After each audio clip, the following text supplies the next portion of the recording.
when we let it ring from every village and every hamlet, from every state and every city, we will be able to speed up that day when all of God's children, black men and white men, Jews and Gentiles, Protestants and Catholics, will be able to join hands and sing in the words of the old Negro spiritual, free at last, free at last. Thank God Almighty, we are free at last.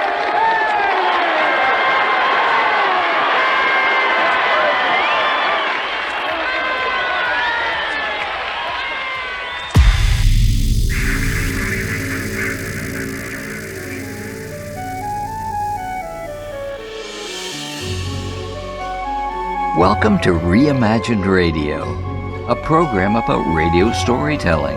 I'm Jack Armstrong. With each episode, we combine dialogue, sound effects, and music to engage your listening imagination. This episode is no different, and here to tell you about it is John Barber, producer and host. Thank you, Jack. Hello, everyone. Welcome. You just heard the ending of the I Have a Dream speech delivered by Reverend Dr. Martin Luther King Jr. 60 years ago, August 28, 1963, in Washington, D.C. In his speech, Dr. King, the nation's leading civil rights activist, called for equality, for civil and economic rights for all people, and for an end to racism in the United States. This episode of Reimagined Radio celebrates the anniversary and considers stories behind this famous speech. We'll start with a look at the context of the time period and consider some of the decisions King made in preparing his speech. We'll listen to and consider the beginning, where Dr. King sets up the overarching metaphor for his speech, the I Have a Dream section, where Dr. King outlines his vision of racial justice and equality in America, and the Let Freedom Ring section, which concludes the speech on an uplifting note. We'll explore earlier iterations of the I Have a Dream and the Let Freedom Ring sections of Dr. King's speech, and how, when he left his prepared script and spoke the I Have a Dream section from his heart, his speech became so compelling. We'll learn what it was like to be present the day Dr. King delivered his speech. Gene Shepard was there and provides observations and perspective from the crowd of marchers. Our episode originates from KXRW-FM, Vancouver, Washington's community radio station. We thank them for their support, and we thank you for joining us as Reimagined Radio presents I Have a Dream, stories behind this famous speech.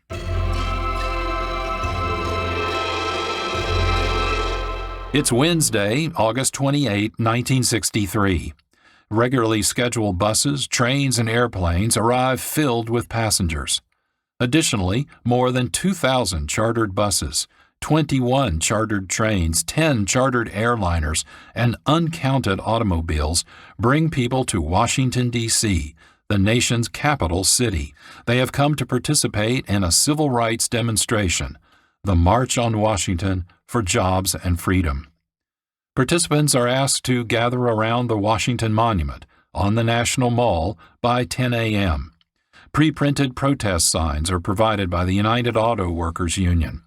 Folk singers Peter, Paul, and Mary, Joan Baez, who traveled to Washington from Spain, Bob Dylan, and the Freedom Singers entertain the growing crowds. At 12 noon, people march down Independence and Constitution Avenues to the Lincoln Memorial. Marchers gather in front of the Lincoln Memorial, around the reflecting pool, and across the lawns back to the Washington Monument and beyond. This peaceful show of solidarity for civil rights is the largest in American history at this time. At 2 p.m., the main program begins at the Lincoln Memorial.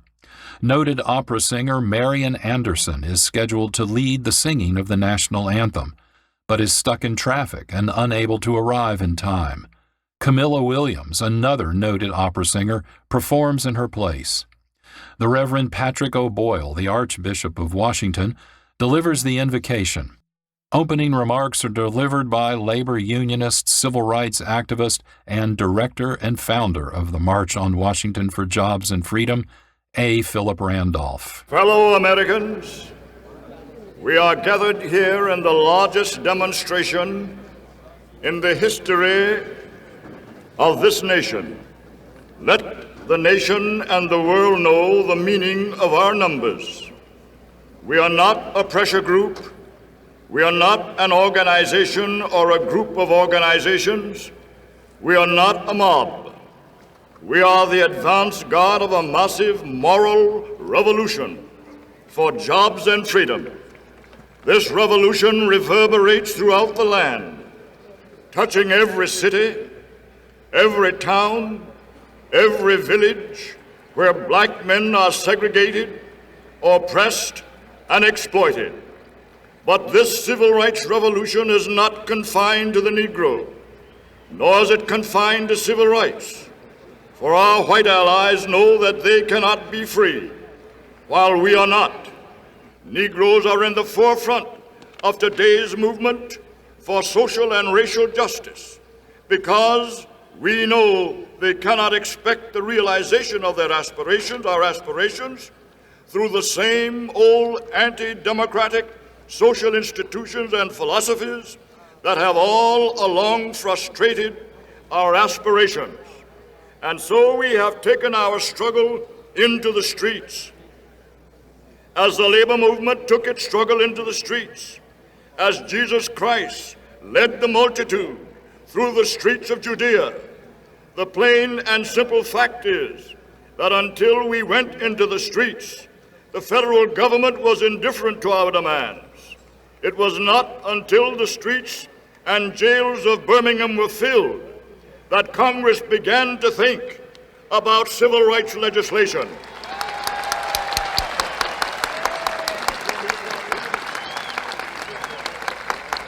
It was not until thousands demonstrated in the South that lunch counters and other public accommodations were integrated. The months and years ahead will bring new evidence of masses in motion for freedom.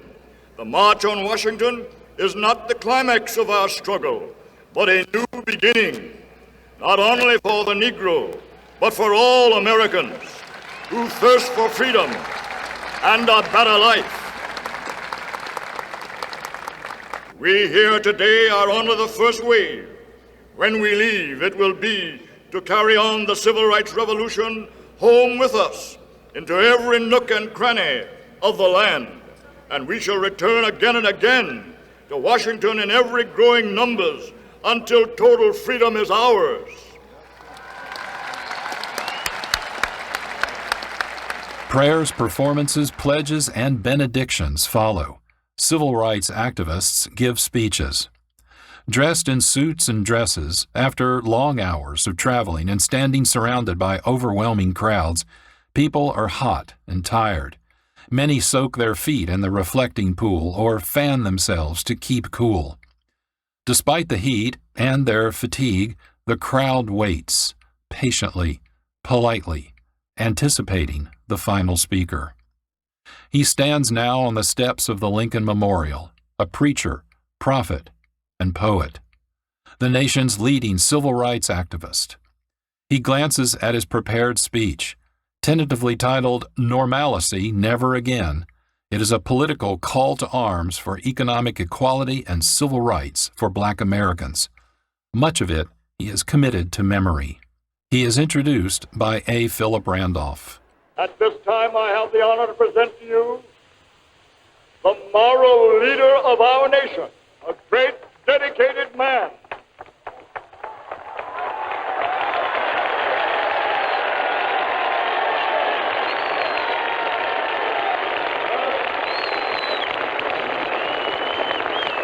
A philosopher of a nonviolent system of behavior that's seeking to bring about social change for the advancement of justice and freedom and human dignity.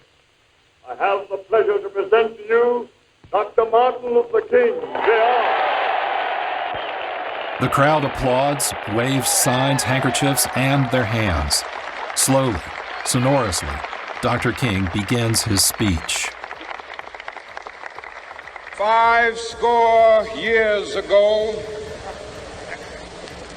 a great American in whose symbolic shadow we stand today signed the Emancipation Proclamation.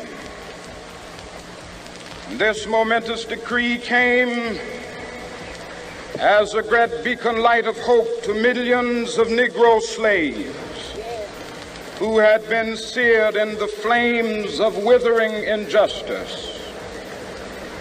It came as a joyous daybreak to end the long night of their captivity. With his first paragraph, Dr. King references President Lincoln without mentioning his name.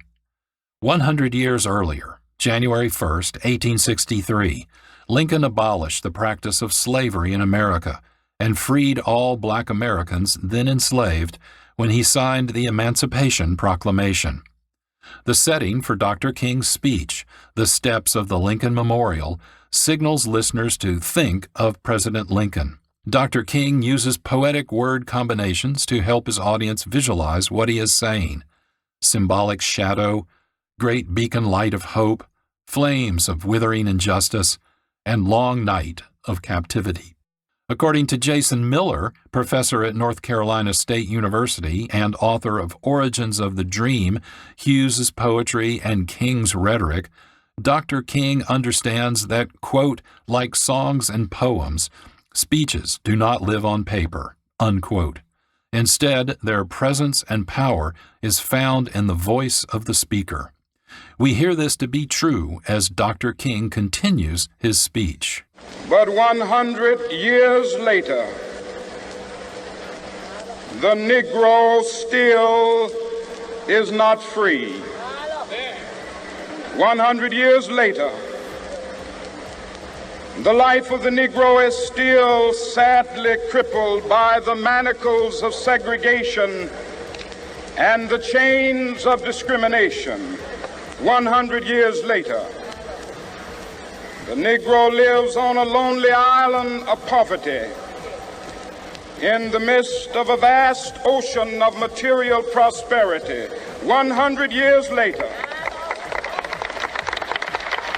the Negro is still languished in the corners of American society and finds himself in exile in his own land. And so we've come here today to dramatize a shameful condition. In a sense, we've come to our nation's capital to cash a check. In 1963, racial segregation and discrimination are openly practiced throughout the nation. Despite Lincoln's proclamation 100 years earlier and the passage of the 13th, 14th, and 15th Amendments to the United States Constitution after the Civil War, Dr. King reminds his audience that black Americans are still denied full civil equality. When the architects of our republic wrote the magnificent words of the Constitution and the Declaration of Independence, they were signing a promissory note to which every American was to fall heir. This note was a promise that all men, yes, black men as well as white men, would be guaranteed the unalienable rights of life, liberty, and the pursuit of happiness. It is obvious today that America has defaulted on this promissory note insofar as her citizens of color are concerned. Instead of honoring this sacred obligation, America has given the Negro people a bad check, a check which has come back marked insufficient funds.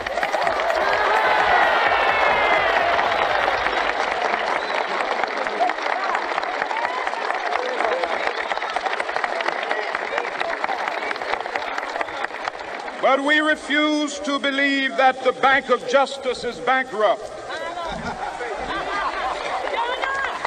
We refuse to believe that there are insufficient funds in the great vaults of opportunity of this nation. And so we've come to cash this check A check that will give us upon demand the riches of freedom and the security of justice. Dr. King references the Declaration of Independence and the Constitution of the United States, comparing both to a promissory note from which all citizens were to benefit. But Dr. King says the country has not honored its promissory note. So we've, and here King references everyone gathered in front of the Lincoln Memorial, come to Washington to collect what is owed. Professor Miller says Dr. King's speech can be divided into sections.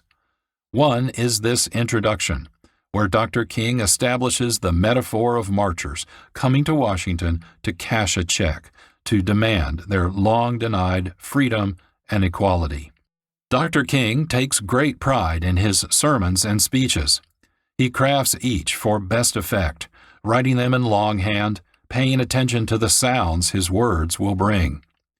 This speech at the March on Washington for Jobs and Freedom is the most important of his career as the nation's leading civil rights activist. Thousands of people are present, with more watching on television or listening on radio, including President John F. Kennedy, who on June 11, 1963, 2 months earlier, aware that his speech might cost him re-election, courageously addressed the nation on civil rights. Good evening, my fellow citizens. This afternoon, following a series of threats and defiant statements, the presence of Alabama National Guardsmen was required on the University of Alabama to carry out the final and unequivocal order of the United States District Court of the Northern District of Alabama. That order called for the admission of 2 clearly qualified young Alabama residents who happened to have been born Negro. 100 years of delay have passed since President Lincoln freed the slaves, yet their heirs, their grandsons, are not fully free. They are not yet freed from the bonds of injustice. They are not yet freed from social and economic oppression. And this nation, for all its hopes and all its boasts, will not be fully free until all its citizens are free. We preach freedom around the world, and we mean it. And we cherish our freedom here at home. But are we to say to the world, and much more importantly, to each other, that this is a land of the free, except for the Negroes? That we have no second-class citizens, except Negroes? That we have no class or caste system? No ghettos, no master race, except with respect to Negroes. Now the time has come for this nation to fulfill its promise. The events in Birmingham and elsewhere have so increased the cries for equality that no city or state or legislative body can prudently choose to ignore them. We face, therefore, a moral crisis as a country and a people. It cannot be met by repressive police action. It cannot be left to increase demonstrations in the streets. It cannot be quieted by token moves or talk. It is a time to act in the Congress, in your state and local legislative body, and above all, in all of our daily lives. I am therefore asking the Congress to enact legislation giving all Americans the right to be served in facilities which are open to the public: hotels, restaurants, theaters, retail stores, and similar establishments. This seems to me to be an elementary right. Its denial is an arbitrary indignity that no American in 1963 should have to endure, but many do. My fellow Americans, this is a problem which faces us all, in every city of the North as well as the South. This is one country. It has become one country because all of us and all the people who came here had an equal chance to develop their talents. This is what we're talking about, and this is a matter which concerns this country and what it stands for. And in meeting it, I ask the support of all of our citizens. Thank you very much. The events in Birmingham, to which President Kennedy refers, occurred in May, when Birmingham, Alabama City Commissioner Theophilus Eugene Bull Connor ordered police to use high-pressure fire hoses and dogs to clear people from Kelly Ingram Park, a central staging area for civil rights demonstrations. Millions of people watched on television as protesters were attacked and arrested. As a result, the struggle for racial equality now holds the nation's attention. Dr. King and his advisors meet late into the night, August 27, discussing ideas for his speech. Its mission is to meet the expectations of multiple audiences. He must build congressional support for President Kennedy's new civil rights initiatives. He must respond to calls for action from Black Americans. He must appease the more radical Black nationalist movements. He must court collaboration with moderate whites. And he must follow his own dream for racial equality. Alone in his hotel room, Dr. King handwrites the speech he will deliver at the March on Washington. His speech is then typed. Copies are distributed to the press. One copy is on the podium. Reading from that copy, Dr. King tells his audience, "We have also come to this hallowed spot to remind America of the fierce urgency of now. This is no time to engage in the luxury of cooling off or to take the tranquilizing drug of gradualism.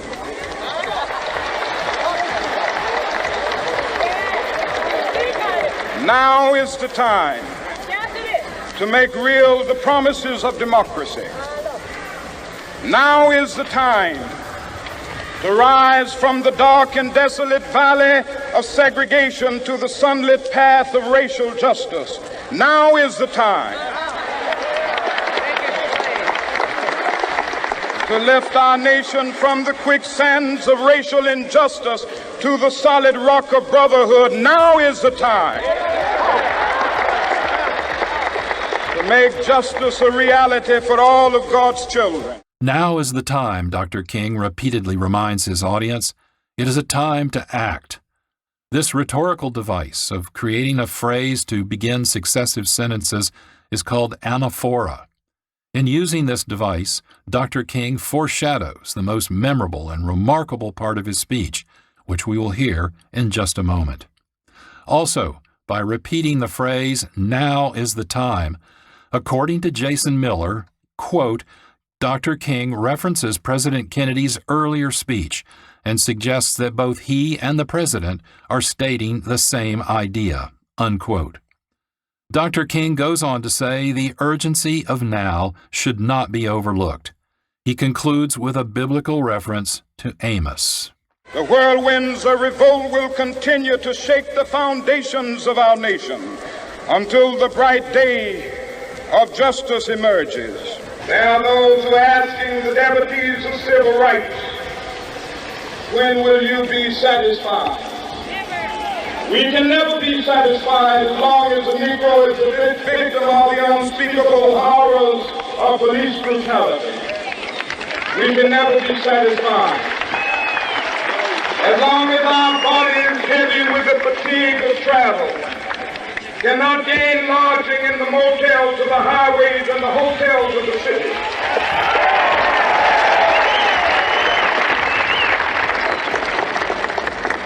We cannot be satisfied as long as a Negro in Mississippi cannot vote and a Negro in New York believes he has nothing for which to vote.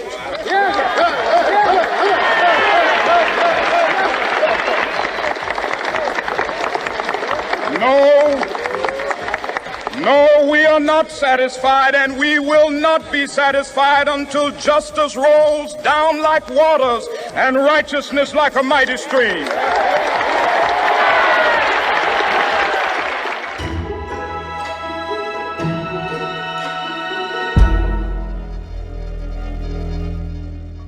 This is Reimagined Radio. I'm John Barber, producer and host. We'll return to Dr. King and his famous speech in just a moment. But first, I want to tell you about the Fusebox Show. It's a different kind of radio storytelling, full of quirky conversation and comedy, and its own form of oratory. Here's a sample. Fusebox. Lurking somewhere in the countless thousands of pages of that user agreement that nobody ever reads is the line, "And everything you say, think, have thought, will think, now and into perpetuity, is the sole and undivided property of Google and its many tentacled associates in this and any other dimension." Catch Fusebox the first Wednesday of the month at 12:30 p.m. here on KXRW 99.9. Learn more at the Fusebox Show website, thefuseboxshow.com. Reportedly, 250,000 people gather in Washington, D.C. for the March on Washington for Jobs and Freedom. Most are keen to hear the featured speaker, Dr. Martin Luther King Jr. Gene Shepard, host of The Gene Shepard Show, broadcast on New York's WOR Radio 1955 to 1977, is in the crowd. Shepard and others traveled 6 hours by chartered city bus from New York City to Washington, D.C. to participate in the March on Washington. The next day, back in New York, Shepard recounts his experiences for his radio listeners. I was one of the marchers in the big Washington demonstration yesterday. The closest day that I can think of in my experience was VE Day, or maybe even VJ Day, to the tenor, the tone, the quality of what went on and the way the people were. Going down on the bus, we left 47th Street. I rode on a bus. Yeah, I'll tell you, have you ever ridden on a bus, a cross-town bus, all the way to Washington? The bus that was with us was a cross-town bus. They just took the cross-town sign out, and everybody sat on those plastic seats and went all the way to Washington and back. And I mean, there wasn't an available inch in those buses that was not used. Lunches, and there was all kinds of stuff, you know, just stuff to sit on and fans to wipe the sweat off your brow, and hot, oh boy. Let me say, one of the great moments was to be riding along in this bus in the sort of semi-dark. It's getting to be dawn now. There was a train when we got down past off the Jersey Turnpike and over past Philadelphia and on through Delaware. We were skirting a railroad track. And a train went past with 10 cars, loaded to the gunnels with people. And the whole train was waving at our bus. And we're waving at the train, and the crew was waving out of the front of the locomotive. I'm just describing to you what exactly happened. We arrived on the outskirts of Washington. I must say, parenthetically, I have never in my life, including several big operations in the Army, including a lot of organization I've seen in various other armed services and great events that happen in other cities. I've never seen anything like the way the city of Washington handled this thing. I imagine in the end this is going to be a picture book classic among control and preparation for a vast event. Fantastic. And not only that, this is another thing. Every last man that I saw involved in this situation, the police, the MPs, the Red Cross people, were in the most wildly great holiday mood. You just don't expect it from officials, you know. Cops waving and hollering at you and the whole business, everybody cheering and you come in.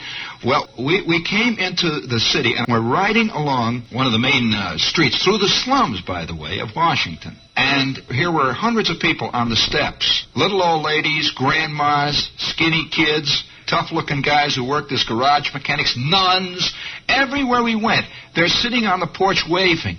Not the kind of waving that says, go on in and give them hell, just but a strange, happy, we're glad you're here waving, and gee, you know, hi, how are you? You know, just a unbelievable feeling all the way through. And they're all out there in the steps and streets waving, and everybody in the bus, of course, is waving. And we finally arrived down at the place where we're parked. Thousands of buses, and, you know, we're all confused, and they took us a couple of times around the block. And finally we arrived on a side street at 20th and E, and we're parked. Out on the street, we started to go to the area where we were all going to assemble and to march down. I don't even remember the streets they marched down. But it was not at all the way I would have imagined a demonstration or any of this kind of thing to be like. You're walking on the street, and it's like you are suddenly with a million old friends. It was like a family reunion. And there wasn't one moment that was phony at all about it. And so we're walking along, and everybody's sort of standing along the sidelines waving. There are thousands and thousands of white people and colored people. Everybody's just standing there. Guys in offices are cheering out and waving. Nobody reported on this. That all along the line of march, guys are standing in offices waving. And I want to go on record saying beforehand, I did not hear one word that I could construe as being the kind of word that you would hear in demonstrations. I did not see one moment that I could call a moment that gave me one even instant feeling of imminent rabble-rousing or any of this stuff. It was just an amazing attitude towards everything. And you know, I hate to use such words as love. These are ridiculous, meaningless words. But there was a feeling of humanity in the air, like we're all in something together. And we walked along through this crowd, and everybody's standing there waving and so on. We get to the park where the Lincoln Memorial is. And up there on the Lincoln Memorial, the crowd was gathered, and we were pushed down into the crowd. Well, in the middle of it all, a colored lady was standing next to me. We were talking for an hour about this, and she says, you can't tell the folks, you just cannot tell them how it was. I don't know how I'm going to tell them how it was at home, because you can't tell them how it was unless you were here. And then if you were here, you don't have to be told, And that's exactly the truth. And she said one great line. She says, I think even Satan was moved today.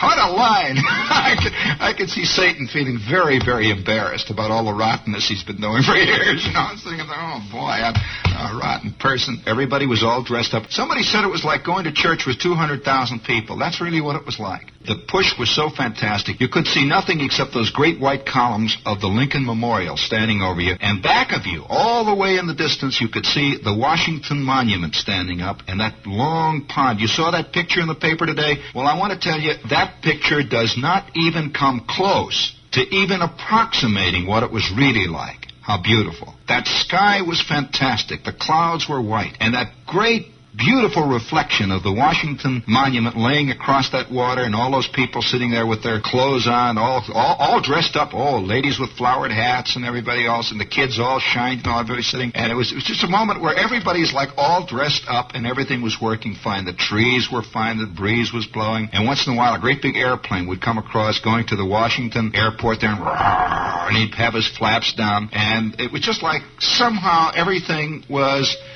there. It was all right. And all the while, Martin Luther King is giving his talk, which was a brilliant speech, by the way.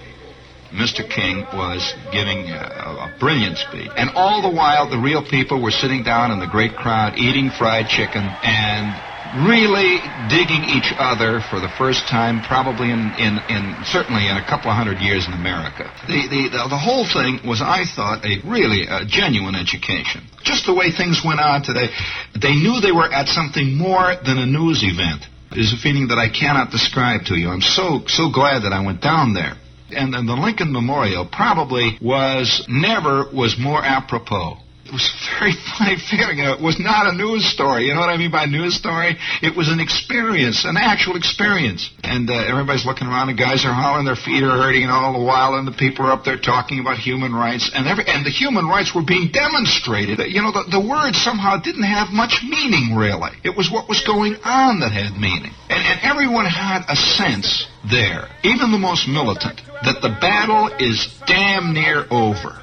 It was a tremendously moving experience, but it was like an affirmation of something that everyone had felt never could happen. And it was not just that it was held well. It was the attitude of everybody. It was just normal people on the streets. A great moment, I'll tell you that. As he follows the speech script, building momentum and feeling the energy of his audience, Dr. King delivers a passionate plea for civil rights. Then everything changes. Before I tell that story, however, I need to tell you something of the dream refrain of Dr. King's speech.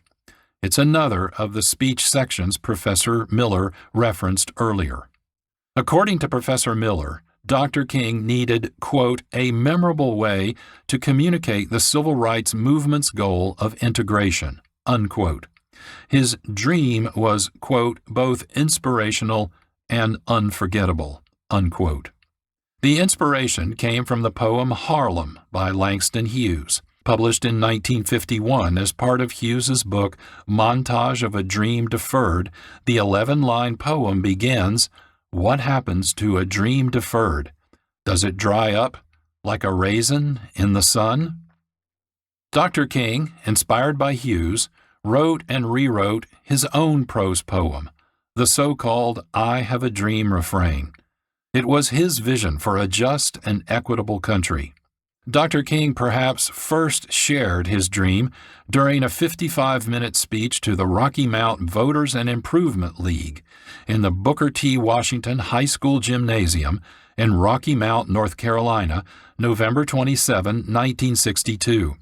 Here is a recording of Dr. King speaking his dream refrain. So, my friends of Rocky Mount, I have a dream tonight. It is a dream rooted deeply in the American dream. I have a dream that one day, down in Sasser County, Georgia, where they burned 2 churches down a few days ago because Negroes wanted to register and vote. One day right down there, little black boys and little black girls will be able to join hands with little white boys and little white girls and walk the streets as brothers and sisters.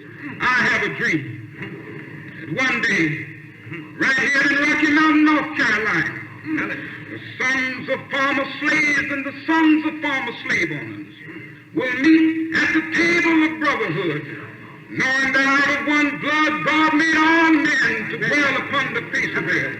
I have a dream that one day men all over this nation will recognize that all men were created equal and endowed by their Creator with certain inalienable rights. I have a dream tonight. One day the words of Amos will become real. Let justice roll down like waters and righteousness like a mighty stream. I have a dream tonight. One day every valley shall be exalted, and every mountain and hill shall be made low. Crooked places will be made straight. The rough places will be made plain. The glory of the Lord will be revealed, and all flesh shall see it together. I have a dream tonight. One day men will do unto others as they would have others to do unto them. I have a dream tonight.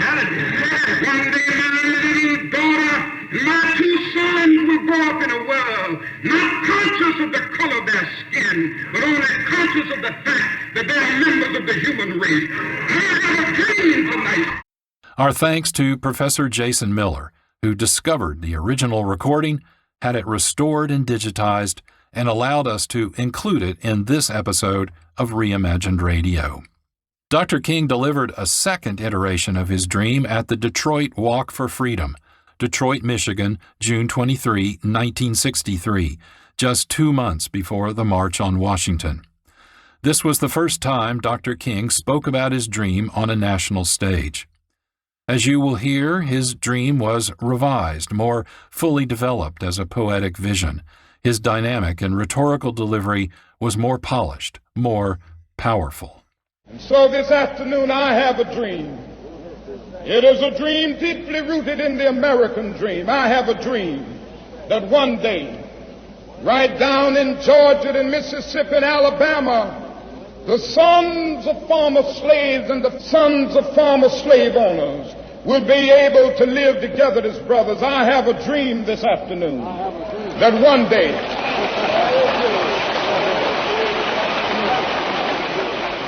day little white children and little Negro children will be able to join hands as brothers and sisters.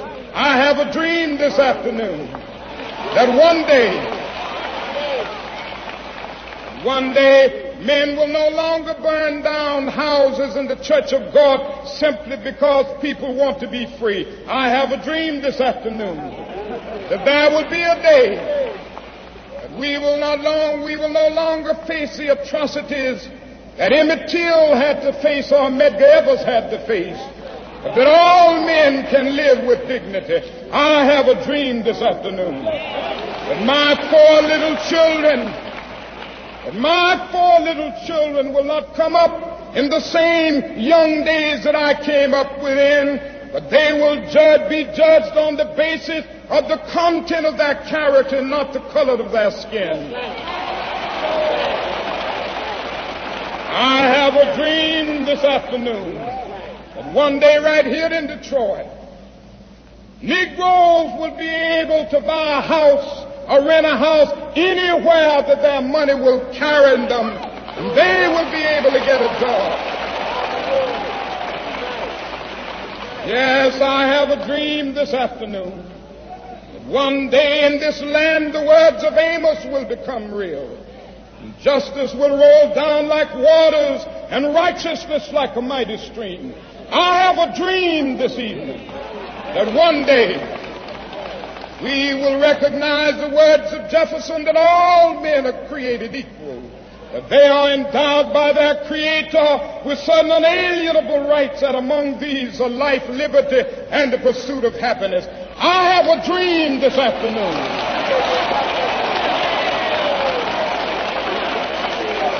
I have a dream that one day every valley shall be exalted, and every hill and mountain shall be made low. The rough places will be made plain, and the crooked places will be made straight, and the glory of the Lord shall be revealed, and all flesh shall see it together. I have a dream this afternoon that the brotherhood of man will become a reality in this day. With this faith, I will go out and carve a tunnel of hope through the mountain of despair. With this faith, I will go out with you and transform dark yesterdays into bright tomorrows. With this faith, we will be able to achieve this new day when all of God's children, black men and white men, Jews and Gentiles, Protestants and Catholics, will be able to join hands and sing with the Negroes in the spiritual of all, free at last, free at last. Thank God Almighty, we are free at last. Dr. King has written and talked about his dream for years. He wants to talk about his dream at the March on Washington. His advisors advocate instead that Dr. King stick to the immediate mission of influencing congressional leaders to vote for civil rights legislation introduced by President Kennedy. But then, everything changes. Mahalia Jackson, the great gospel singer, seated nearby the podium, calls out to Dr. King to tell about his dream. Dr. King departs from his prepared script and describes his dream. Crafted through earlier iterations, what we hear in Washington is the master opus of the master American orator of the 20th century. So even though we face the difficulties of today and tomorrow, I still have a dream. It is a dream deeply rooted in the American dream. I have a dream that one day this nation will rise up and live out the true meaning of its creed. We hold these truths to be self-evident, that all men are created equal.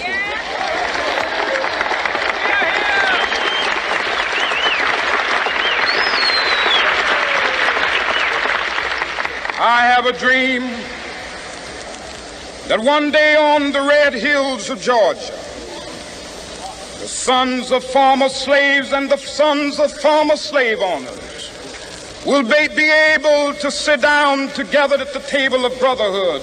I have a dream that one day, even the state of Mississippi, a state sweltering with the heat of injustice, sweltering with the heat of oppression, will be transformed into an oasis of freedom and justice. I have a dream that my 4 little children will one day live in a nation where they will not be judged by the color of their skin, but by the content of their character. I have a dream today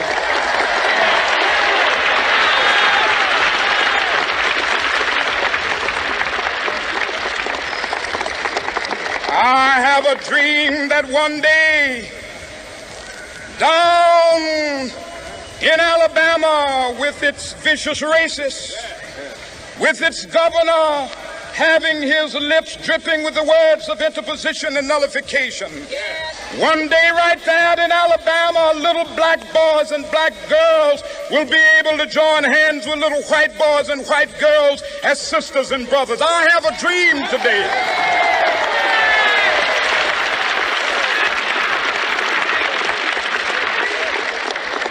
I have a dream that one day every valley shall be exalted, and every hill and mountain shall be made low. The rough places will be made plain, and the crooked places will be made straight. And the glory of the Lord shall be revealed, and all flesh shall see it together. With these paragraphs, off script but from his heart, Dr. King outlines his vision of racial justice and equality in America. He shares his dream with anyone who identifies with the fight against segregation, discrimination, racism, and violence. What we remember most about this speech by Dr. King, says Professor Miller, is this metaphor of his dream.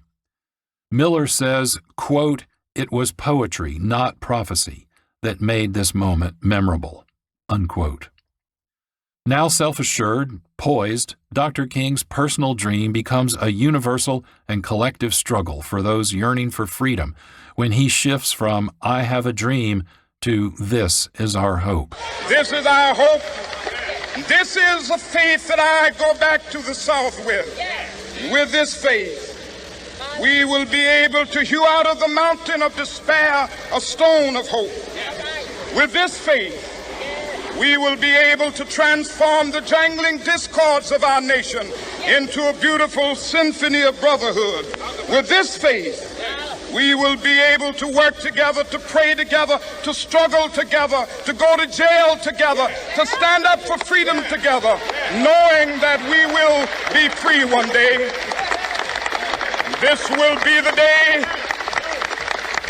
This will be the day when all of God's children will be able to sing with new meaning, "My country, tears of thee. Sweet land of liberty, of thee I sing. Land where my fathers died, land of the pilgrim's pride.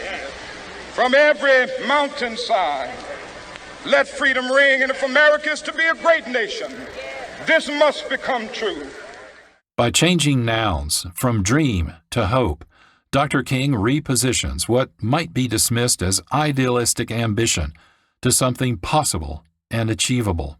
After describing his dream, Dr. King pivots back to his prepared script with rising power and momentum, knowing his audience is following him to the end of his speech and the freedom theme. Based on these earlier iterations, where he experimented with words and with the phrase, "Let freedom ring," the final phrase of the song America the Beautiful, Dr. King returns to anaphora, repeating the phrase as he carries listeners to the joyous and hopeful conclusion of his speech. So let freedom ring from the prodigious hilltops of New Hampshire. Let freedom ring from the mighty mountains of New York. Let freedom ring from the heightening Alleghenies of Pennsylvania. Let freedom ring from the snow-capped Rockies of Colorado. Let freedom ring from the curvaceous slopes of California. But not only that, let freedom ring from Stone Mountain of Georgia. Let freedom ring from Lookout Mountain of Tennessee. Let freedom ring from every hill and molehill of Mississippi, from every mountainside. Let freedom ring, and when this happens, when we allow freedom ring, when we let it ring from every village and every hamlet, from every state and every city, we will be able to speed up that day when all of God's children, black men and white men, Jews and Gentiles, Protestants and Catholics, will be able to join hands and sing in the words of the old Negro spiritual, "Free at last, free at last. Thank God Almighty, we are free at last."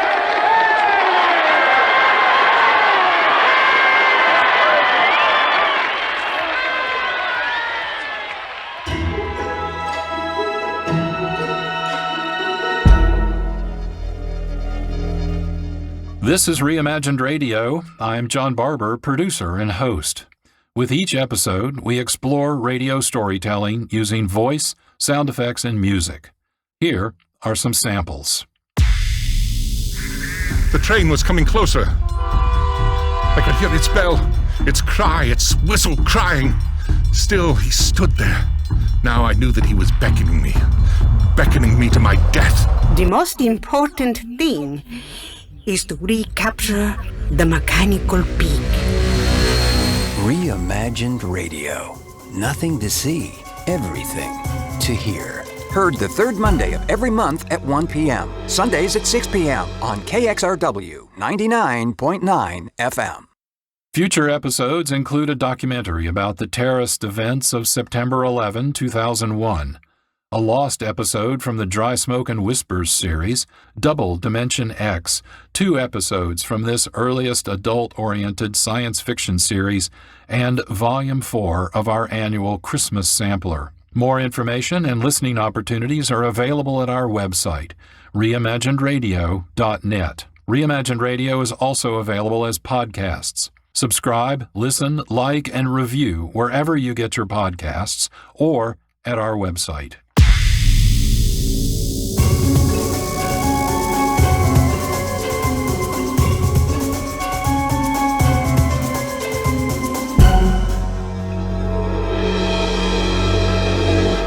This is Reimagined Radio. Our episode is I Have a Dream, Stories Behind This Famous Speech.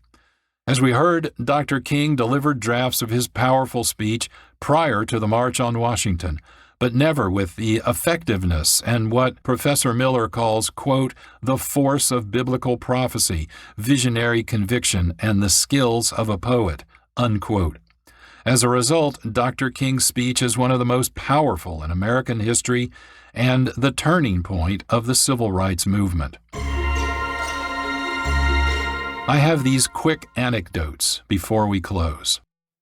After his speech, Dr. King and other leaders of the March on Washington meet with President John F. Kennedy and Vice President Lyndon B. Johnson at the White House. Kennedy supports civil rights. He submitted legislation to Congress. But unfortunately, he does not see the outcome. President Kennedy was assassinated November 22, 1963, just 3 months after Dr. King's I Have a Dream speech. President Lyndon B. Johnson signed the Civil Rights Act into law in 1964. The Voting Rights Act became law in 1965. On April 3, 1968, Dr. King is in Memphis, Tennessee, to support the strike by city sanitation workers. He speaks for nearly an hour at Mason Church to a packed congregation. Concluding his I See the Promised Land speech, Dr. King acknowledges there is still work to be done, but the end, the prize, is in sight. I just want to do God's will.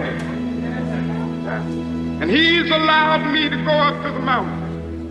And I've looked over and I've seen the promised land. I may not get there with you, but I want you to know tonight that we as a people will get to the promised land.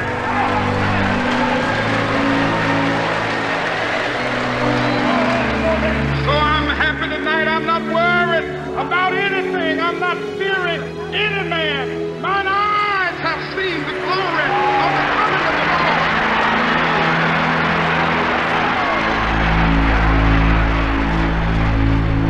Dr. King is eerily prescient. 24 hours later, the evening of April 4, 1968, he is assassinated at the Lorraine Motel in Memphis, Tennessee. Later that evening in Indianapolis, Indiana, Robert Kennedy, brother of the late President John F. Kennedy, is campaigning for his own run at the presidency. Learning of Dr. King's murder, Kennedy makes this announcement to a group of demonstrators. I have some very sad news for all of you, and that is that Martin Luther King was shot and was killed tonight in Memphis, Tennessee.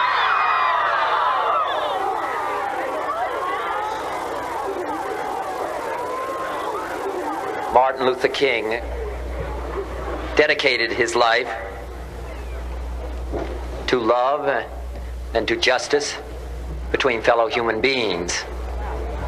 He died in the cause of that effort. And what dedicate ourselves to what the Greeks wrote so many years ago, to tame the savageness of man and make gentle the life of this world. Let us dedicate ourselves to that and say a prayer for our country and for our people. Thank you very much. 2 months later, in June 1968, Robert Kennedy is assassinated at the Ambassador Hotel in Los Angeles, California. 57 years later, the murder of George Floyd by members of the Minneapolis Police Department, May 25, 2020, ignited international protests and demonstrations against the continuing denial of freedom and safety to Black Americans and other peoples of color. Today, 60 years after he delivered his now famous speech, Dr. King's dream is not fully realized. Despite being legally eliminated, both segregation and discrimination continue, a soul-destroying fungus infecting housing and residential opportunities, education, voting rights, jobs, and wages. Indeed, Dr. King's dream is under threat from those advocating autocracy and white nationalism. What can be done? Dr. King provides an answer. On April 18, 1959, in Washington, D.C., speaking to 26,000 Black high school and college students demonstrating support for the 1954 Supreme Court Brown v. Board of Education decision against racial segregation in America's public schools, Dr. King tells the students, quote, "Make a career of humanity. Commit yourself to the noble struggle for equal rights. You will make a greater person of yourself, a greater nation of your country, and a finer world to live in." Unquote. Many thought Dr. King's dream would die with him, that the man and his dream would be silenced. But the legacy of both continue to speak truth to power and continue to inspire. The March on Washington for Jobs and Freedom is one of the most significant protests in American history. Dr. King's I Have a Dream speech is one of the most powerful in American history. It's a prominent historical event, a turning point in the civil rights movement, but as Joseph W. Wenzel reminds us, quote, "We should endeavor to understand and evaluate it on its own terms as a real response to a particular situation." Unquote. As a response, Dr. King's vision of equality, civil and economic rights for all people, and an end to racism still resonates as a national vision. His dream remains our hope. Reimagined Radio is produced with support from KXRW, Vancouver, Washington's community radio station. We appreciate their support. Whatever you can do to help them will be much appreciated. All donations are tax deductible. All episodes are archived at our website, reimaginedradio.net. Podcasts are available at the major platforms or our website. Content curation and script by John Barber. Sound design, music composition, and post-production by Marc Rose. Graphic design by Holly Slocum Design. Our announcer is Jack Armstrong. This is John Barber, producer and host. Thank you for listening. This has been a production of Reimagined Radio. Our radio broadcasts are heard on local, regional, and international community radio stations. For on-demand streaming, point your browsers to our website, Reimagined Radio. That's all one word, no punctuation, .net. Thank you so much for listening, and please join us again for another episode of Reimagined Radio, where we'll continue our exploration of radio storytelling.